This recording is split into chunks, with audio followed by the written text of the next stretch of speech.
Non-conventional sources of energy. Introduction. Non-conventional energy, also called renewable energy, includes new sources of energy which are different from conventional sources of energy and have not yet been fully exploited.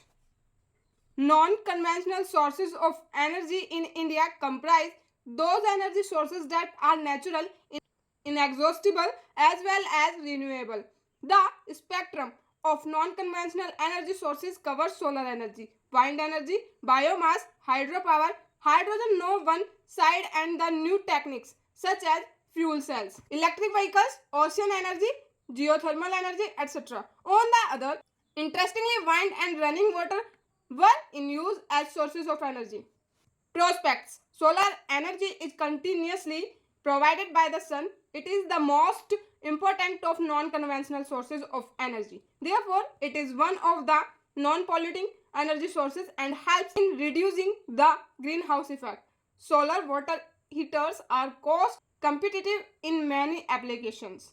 The resources is unlimited, environment friendly, and of course renewable. It is found in nature in a large amount. With increasing demand for energy, the non-conventional sources of energy have gained importance in recent years. Therefore, this has a bright future. Limitations. There might be considerable amount of construction required for thermal power station and nuclear power plant. One very important factor is environment.